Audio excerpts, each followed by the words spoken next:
भगवते वासुदेवाय। ओम नमो भगवते वासुदेवाय। ओम नमो भगवते वासुदेवाय। जय जय श्री राधे।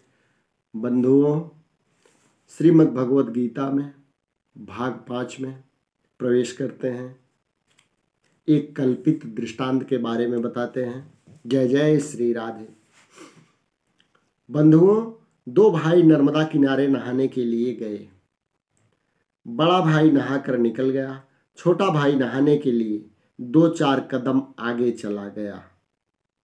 इतने में मगर ने उसका पैर पकड़ लिया। पानी में मगर का जोर ज्यादा होता है। वह छोटे भाई को घसीटने लगा। यह देखकर बड़ा भाई पानी में गया एवं छोटे भाई का हाथ पकड़कर उसे किनारे की ओर खींचने लगा। अब छोटा भाई किधर जाएगा? मगर की ओर जाएगा कि बड़े भाई की ओर? जिधर वह स्वयं जोर लगाएगा उधर की ओर उसे सहयोग मिलेगा। ऐसे ही बड़ा भाई है परा प्रकृति एवं मगर है अपरा प्रकृति। जीव है बीच में। वह कभी सत्संग की तरफ जाता है तो कभी योग की तरफ खींचता है तो कभी भोग उसे अपनी ओर खींचते हैं। अब जीव स्वयं जिस ओर पुरुषार्थ करता है वहीं से उसे सहयोग मिलता है। भगवान कहते हैं, भिन्ना प्रकृति रष्टधा। जैसे दूध और दूध की सफेदी, तेल और तेल की चिकनाहट अभिन्न है, वैसे ही परमात्मा और परमात्मा की प्रकृति भी अभिन्न है। जैसे आकाश में बादल एवं बादलों में आकाश है, किंतु बादलों के मिटने से आकाश नहीं मिटता, वह तो अपनी महिमा में स्थित रहता है। ऐसे ही भगवान की प्रकृति बदलती रहती है, फिर भी भगवान का कुछ बनता बिगड़ता नहीं है। प्रकृति भगवान की सत्ता के बिना कार्य नहीं कर सकती और बंधुओं, प्रकृति भगवान की सत्ता के बिना कार्य नहीं कर सकती और प्रकृति के बिना भगवान की सत्ता का खेल दिख नहीं सकता। जैसे पावर हाउस से आने वाले तारों में विद्युत होती है, लेकिन विद्युत दिखती नहीं है, वह तो बल्ब आदि साधनों द्वारा ही दिखती है। किंतु बल्ब आदि के टूट जाने से पावर हाउस का कुछ बनता बिगड़ता नहीं है। ऐसे ही भगवान की सत्ता सब में ओतप्रोत है, लेकिन दिखती और कार्य करती है प्रकृति द्वारा। फिर भी प्रकृति के बनने बिगड़ने से भगवान का कुछ बनता बिगड़ता नहीं है। प्रकृति अर्थात स्वभाव।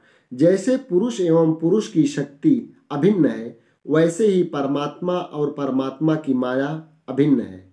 यह अष्टधा प्रकृति परमात्म चेतना से अभिन्न है, किंतु जैसे प्रकाश में परिवर्तन होने से सूर्य में परिवर्तन नहीं होता, वैसे ही अष्टधा प्रकृति में परिवर्तन होने से परमात्मा में, आत्मा में कोई परिवर्तन नहीं होता। लेकिन होता क्या है कि इस अष्टधा प्रकृति से बने शरीर में, मन में आने वाले सुख दुख, चिंता भय, मान अपमान आदि के साथ मानव जुड़ जाता है एवं सुखी दुखी होता रहता है। सुख दुख को, चिंता भय को, मान अपमान को अष्टधा प्रकृति में होने वाला मानकर एवं उससे अपने को पृथक जानकर मुक्त हो जाता है। वही मानव की सबसे बड़ी उपलब्धि है। यह ऐसी उपलब्धि है जहां जगत के सारे सुख दुख तुच्छ हो जाते हैं। इस उपलब्धि को पाना आसान भी है, किंतु पाने की जिज्ञासा नहीं है। जिज्ञासा है तो बताने वाले नहीं हैं, और बताने वाले हैं तो उपलब्धि के महत्व का पता नहीं चलता। जैसे तरंग पानी से भिन्न नहीं है, पानी तरंग से भिन्न नहीं है, ऐसे ही सचमुच में जीवात्मा परमात्मा से भिन्न नहीं है। जो जीवात्मा यह नहीं जानता वह संसार में उलझ जाता है एवं जो जान लेता है वह परमात्मा में टिक जाता है। वाणी से उसका वर्णन करना संभव नहीं, वह तो अनुभव की चीज है। जो एक बार भी परमात्मा से अपनी अभिन्नता जान लेता है वह मुक्तात्मा हो जाता है, किंतु उसके लिए तड़प होनी चाहिए। जितनी तड़प तीव्र उतना काम जल्दी, अन्यथा उनके सिवा जो भी काम बना सब निकम्मा है। नरसिंह मेहता के ये वचन फिर से याद करने जैसे हैं। ज्या लगी आत्मा तत्व, चिन्ह न त्या लगी साधना सर्व झूठी। अतः अपने परमात्म स्वभाव को जानने की तड़प जगाओ। कुछ समय पवित्र एकांत वातावरण में रहा करो।